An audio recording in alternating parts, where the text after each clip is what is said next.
Anthony Murphy here with Cap City Preps and Score on Air. I've got a special guest, Peter Pedrozo. He's putting up crazy numbers at Westerville South. The team's undefeated, one of the top teams in the state. Just want to bring you in here and get you to kind of talk about your team. How's this season been going for you? Like, what do you feel about the success you guys have? I feel good. We've been working at a hard level, especially through all the adversity. Our practice got postponed towards the beginning of the year before the games. But we came back. We were working hard. Everyone's worked their butt off from third strings to the starters. We've just been working all day. Coach Chris, he has us working hard over there, and it's been good. You kind of are like the trigger man. You make everything go, but you guys got a tremendous amount of athletes. They get all kinds of shine. We're going to talk about them later. Let's talk about that offensive line. Can you name the guys, make sure we give them some love, because I know they've been doing a great job all year, keeping you protected, clearing holes for your running backs. So can you talk about them?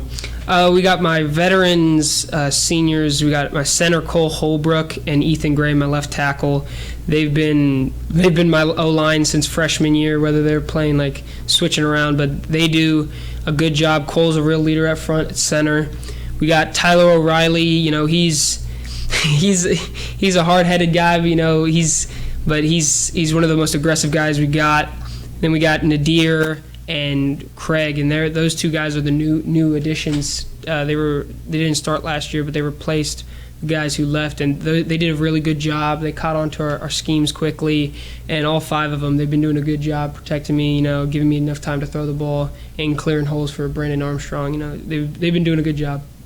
Next question for you, Coach Chris. I just kind of like the way he interacts with the team, the type of guy he is. Seems like a great leader. He's got the program going in the right direction. Can you describe Coach Chris to us?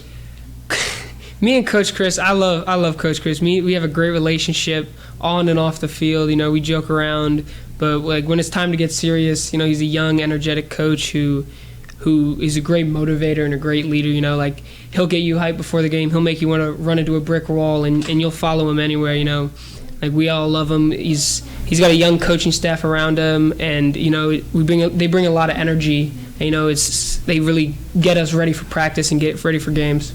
Now, you said you started playing as a sophomore. That had been Caden's freshman year, so you guys probably built a bond of chemistry. Got off to a good start your junior year, then you had the injury kind of as a setback. The team was playing really well, and then it seemed like they struggled to get their footing. How was that, just having to watch your team struggle and not be able to help out? I kind of experienced that a little bit my freshman year. The fourth game of the year, I broke my thumb, had to get surgery on that. But I've experienced that before. It was a bummer. We had a great run game. We had Michael Manzarek, player of the division. He won MVP, and we had 4 wide receivers, actually 5. We had Jalen Gordon, but it was definitely hard. I always ask myself why me, but you can't really have that mindset, out on the field, out in practice. I got to help my team win, and you got to be a leader. I was voted captain junior year, and I take that as a high responsibility. They voted me as a leader, and I tried to do whatever I could, keep their heads up, try to get them to work harder. Just be a leader out there. Now, you guys have played some tough competition this year, so it's not like it's been a cakewalk to this undefeated record. Take us through that last drive of Westerville North, because I was getting text updates. Our guy was there. I was like, are they going to go down? But you guys pulled it off. It was clutch play by you and the receiver. Can you kind of walk us through that drive? It was definitely new. We've never been down before. It was about, I think it was a little over 3 minutes left, and we got down. It was about a 4th and 6, and right before the snap, I saw all 3 of their linebackers creep up. So the first thing I got, I was like, okay, they're bringing pressure. And right when I snapped it, I saw they brought, I think it was 6 guys. It was man-to-man across the board. And so whenever you got man-to-man on any of our receivers, Caden just ran a simple 10-yard dig route, caught the ball for the first down, and took it an extra, 70 yards. We chewed a little bit of the clock out, because we didn't want to score, give them time to bring back. And a few plays later, we keep that, because that whole game we just ran those shallow routes with Caden, getting an open space, and we ran that play. The safety was just staring Caden down. Right when I snapped it, I just eyed that safety. He creeped down. Javier Wills did a simple post right behind him.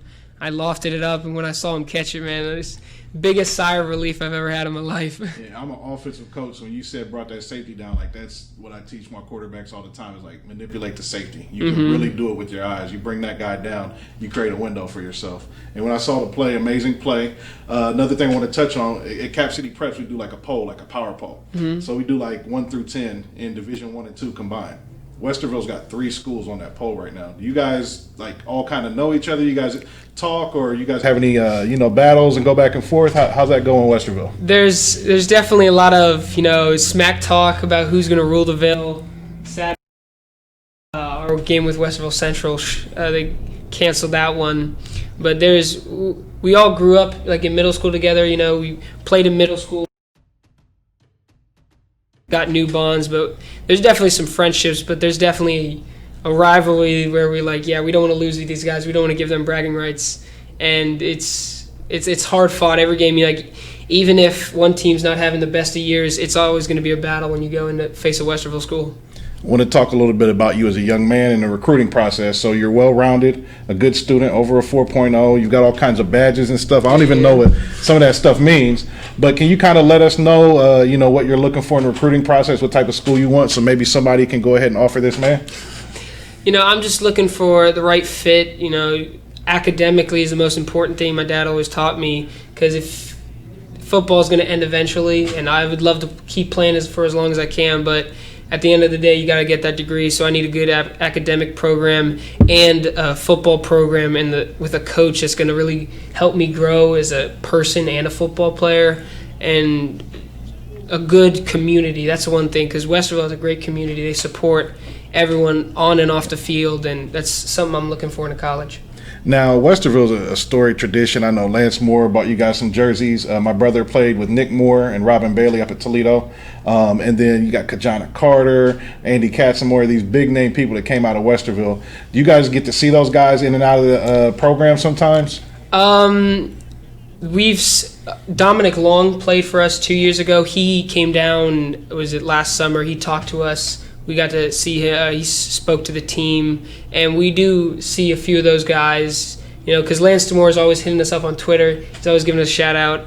Bought us those nice black unis. Yes. Those were nice. Coach surprised us after practice with those, and those all had our eyes, big. But it's a great community. West of South has a good, rich history. Got a lot of players that have done well for themselves, and it's a good program.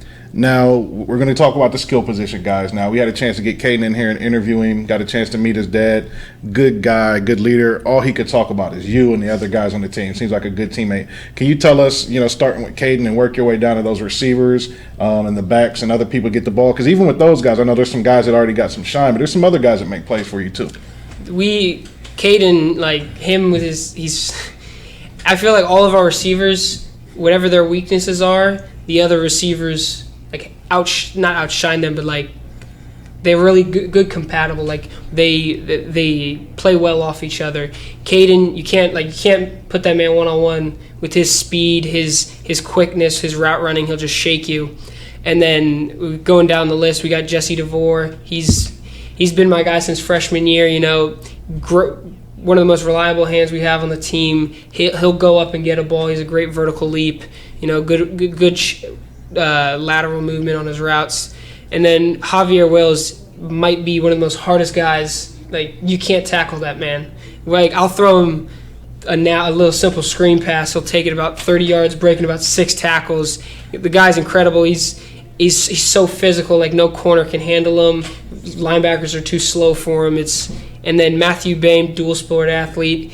And Matthew will surprise you because his lateral movement, he's worked probably the hardest this offseason. His route running has improved. His lateral quickness has improved. He catch the ball. He'll outstrength you, or he'll just completely juke you, leave you on the ground. And we have Jalen Wheeler. He's our sophomore. If one of the guys gets a little tired, he'll come in. And he's done a real good job learning the offense. He starts on defense, but he plays a little kind of just to give the guys a break. He's done very well for us. Last thing I'll ask you, because I know you're a good leader, and I can already tell you're probably grooming the next guy to come in, right? So who are the young guys that'll be competing for your job next year? We got my backup right now, Tay Colvin. He's a junior right now. He's athletic. You know, he actually plays wide receiver for us because we got guys a little dinged up last game. So he's out there. He'll be an athlete. And then we got Rhett Godwin. He plays. He's going to be a junior next year, so he's a sophomore this year. He's our JV quarterback. And then we have Dominic. He's our freshman. He came in. He'll be a guy that if he works hard, you know, gets the mental part of the game. He's got a strong arm already as a freshman, but if he gets the mental part of the game, you know, he'll put up some competition for the job. That'll work. Well, with COVID going on, we can't do a handshake. I'll do a fist bump. I appreciate you coming in. If you want to say hi to Mom or anybody, you can. Hey, Mom, my dad. All right. Take care. Appreciate it.